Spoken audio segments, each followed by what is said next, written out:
Bienvenue sur Africa 24 dans cette nouvelle édition du QG Weekend. Voici les titres. Le forum de la Fondation Tony Elumelu s'est poursuivi ce samedi dans la capitale nigériane Abuja. Depuis sa première édition en 2015, le programme a soutenu des milliers d'entrepreneurs à travers le continent. Nous nous intéresserons aussi aux défis de l'Afrique en matière d'éducation. Aujourd'hui, 80% des enfants en âge d'aller à l'école primaire sont scolarisés contre 60% en 2000. Mais peu d'avancées en revanche sur la question des inégalités de genre dans l'accès à l'éducation.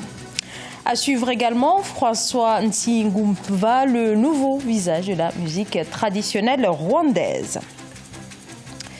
Mais tout d'abord, le Premier ministre malgache qui reconduit son gouvernement, une équipe de 22 ministres, quasiment la même que la précédente. Beaucoup s'attendaient à un remaniement, mais Christian Tsaï, qui après les législatives a été reconduit le 19 juillet à son poste, il a opté pour la continuité. Seule la chercheuse blanche Nirina Richard y fait son entrée au ministère de l'Enseignement supérieur et de la Recherche scientifique, poste anciennement occupé par Madeleine Félicité Régio-Fienena. Le forum annuel de la Fondation Tony Elumelu sur l'entrepreneuriat qui s'est ouvert ce vendredi à Abuja au Nigeria s'est poursuivi donc ce samedi. La Fondation Tony Elumelu, la plus importante philanthropie africaine engagée pour l'autonomisation des entrepreneurs du continent. Et cette année, plus de 7000 entrepreneurs venus des 54 pays d'Afrique ont fait le déplacement. Voyez ce reportage entre envoyé spécial, Olive Adjakoto.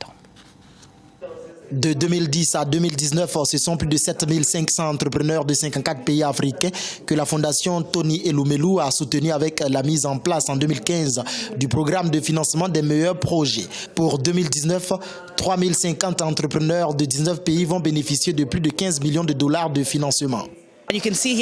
Vous pouvez constater aujourd'hui le dynamisme et le panafricanisme qu'apporte notre programme de financement chez les jeunes entrepreneurs. 200 000 jeunes ont postulé cette année. Dans ce sens, voilà pourquoi nous avons associé d'autres partenaires pour satisfaire la demande et nous souhaitons financer des millions de jeunes entrepreneurs d'ici quelques années. De 7 bénéficiaires en 2018, le Niger est passé à 24 bénéficiaires du financement de la Fondation Tony Elumelu en 2019. Le nombre de bénéficiaires au Bénin a également triplé de 2018 à 2019. Il est passé de 34 à 156. Mon projet, c'est la biscuiterie. Les biscuits font à base de tous les céréales qu'on peut avoir sur côté Niger et toute l'Afrique de l'Ouest. Je fais le jus de carotte, le jus de persil, le jus de betterave, le jus de tomate. Et je mixe également avec le jus de fruits. En rappel, plus de 5000 jeunes entrepreneurs et 60 panélistes prennent part à cette 5e édition. Africa Capitalisme, Masterclass, Foire commercial sont autant d'activités thématiques au cœur de ce forum. Alexis Tambemouamba, 76 ans, ex-ministre de la Justice, appartenant au SCC, la coalition de l'ancien président Joseph Kabila, remporte la présidence du Sénat en République démocratique du Congo. Une victoire au terme du vote qui a commencé à midi ce samedi pour désigner le prochain président de la Chambre haute après des semaines de tensions politiques autour des candidats en lice. Alexis Tambemouamba, qui remporte 65 voix, faisait face à Modeste Bahati-Lukwebo, crédité de 43 voix. Modeste Bahati-Lukwebo, 63 ans, enseignant et opérateur économique dans le privé. Il portait les couleurs de la FDC et alliés. Il appartenait il y a encore peu au FCT, dont il a été évincé après sa décision de maintenir sa candidature. Et concernant la vice-présidence, eh bien, c'est le sénateur Sami Badibanga qui en décroche la direction face à Évariste Bochab. L'éducation en Afrique, aujourd'hui 80% des enfants en âge d'aller à l'école primaire sont scolarisés contre 60% il y a 20 ans. Des efforts, mais beaucoup restent à faire car filles et garçons ne sont toujours pas égalitaires dans l'accès à l'éducation. Dans certains pays comme au Mali ou encore en Éthiopie, une fille va 2 fois moins longtemps à l'école qu'un garçon. Sur cette question des inégalités de genre dans l'accès à l'école intervient le Centre international pour l'éducation des filles et des femmes, une structure basée à Ouagadougou. Reportage Jean-Paul Ouedraogo.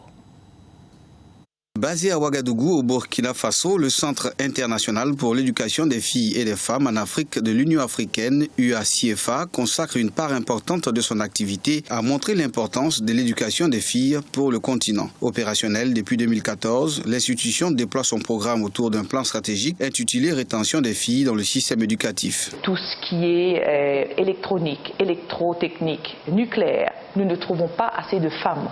Et nous, notre but, c'est justement de travailler de sorte à faire des renforcements de capacités pour que nous ayons plus de filles qui aillent dans ces métiers qui sont dites plus d'hommes. 700 millions de jeunes, soit la moitié de la population du continent, ont moins de 35 ans. 75% sont des filles en âge d'aller à l'école, mais seulement 8% d'entre elles parviennent à passer le cap du secondaire et 1% le niveau universitaire. Pour davantage contribuer à un développement humain plus durable, l'institution milite pour la création d'une nouvelle offre éducative au profit des filles et des femmes. Ce qui est très important, c'est que la façon qu'on enseigne à l'école doit changer. On ne peut plus enseigner avec le crayon et le tableau, très souvent le tableau noir. Ça ne se fait plus. Nous devons utiliser des stratégies qui sont beaucoup plus interactives, où l'apprenant devient au cœur de son apprentissage. À ce jour, les défis majeurs de l'institution sont entre autres le renforcement de son personnel et l'augmentation de son budget opérationnel. C'est en partie le moyen d'aboutir à une meilleure mise en œuvre de son programme en 2020. Berceau de la révolution contre Mouammar Kadhafi et capitale libyenne de la culture, Benghazi dans l'est de la Libye s'est jusqu'à sa libération en 2017 transformé en vaste champ de bataille entre les milices et l'armée loyaliste. Les combats ont ravagé la ville et ses monuments, dont le phare Akribish, dont la construction remonte à l'époque ottomane, le plus vieil édifice de la ville que les autorités tentent aujourd'hui de restaurer. Ameneji. Un phare de près de 100 ans d'existence, devenu un symbole du passé culturel de Benghazi en Libye, est en cours de restauration après avoir été brutalement endommagé par des années de conflits armés. Construit vers les années 1920 à l'époque coloniale italienne, puis inauguré en 1928, le phare de Benghazi est l'un des monuments historiques les plus importants de la ville, représentant le quartier de Sidi Kherbesh. Certains groupes terroristes étaient concentrés autour du phare. Ils l'ont même utilisé pour enterrer leurs morts. Il y avait environ 200 corps à l'intérieur. Des frappes aériennes ont détruit la chambre haute où la lanterne était présente. C'est une chance de lancer un processus de restauration basé sur les normes les plus modernes, utilisées pour la restauration de bâtiments aussi anciens. Le phare est situé sur le point culminant de Benghazi. Selon le chef de projet, la rénovation devrait ramener le phare à son état d'origine après 13 à 17 mois de travaux intenses. Nous espérons bien sûr que ce problème sera résolu et qu'une petite cage d'escalier en métal sera construite pour qu'on puisse regarder le phare. C'est comme de la fiction. Pour la plupart des gens ici, ce monument est un symbole du quartier de Sidiki Kherbesh.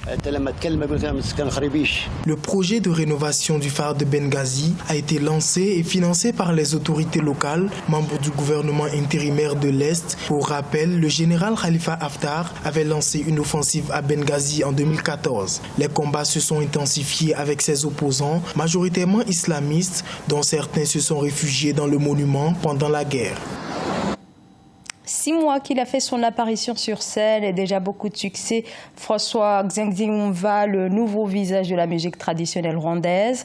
Une montée en puissance fulgurante pour le musicien actuellement en concert dans tout le pays. Son portrait par Fraternanda Kaisenga.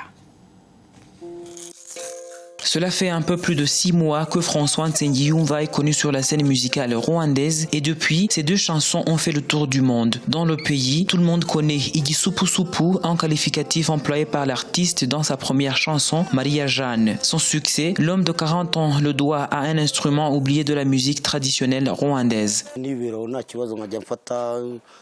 Je savais jouer cet instrument de musique depuis que je suis tout petit, mais je ne savais pas qu'on pouvait vivre de la musique. J'ai toujours été cultivateur, mais un jour j'en ai eu assez et je me suis dit que je pouvais vivre de la seule chose que je sais très bien faire. Au début, ça n'a pas été facile et tout le monde me prenait pour un fou. Mais aujourd'hui, je remercie Dieu car je vis de mon art. C'est en 2008 que François décide de vivre de sa musique en jouant pour les passants dans les rues ou au marché de son village natal à l'est du pays. Il est ensuite découvert par un promoteur de talent qui lui propose d'aller en studio pour professionnaliser son art. Quand l'audience découvre son style début 2019, elle tombe sous le charme. J'ai vu le potentiel, je me suis dit avec l'instrument traditionnel, avec la façon de danser, de chanter, il y a aussi le texte.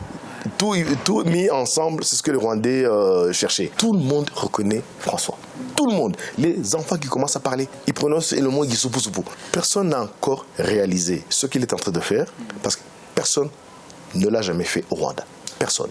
Les talents comme Nsengiyumva, il y en a beaucoup au Rwanda selon les experts et il faut les promouvoir à tous les niveaux. Entre-temps, il se lance dans une campagne de révalorisation de la culture rwandaise à travers le chant, car s'il faut faire connaître sa culture à l'étranger, il faut d'abord commencer chez soi selon Nsengiyumva. Ce journal a été réalisé par l'ensemble de la rédaction. Merci de votre fidélité. Dans un instant, une nouvelle édition de l'actualité sur Africa 24.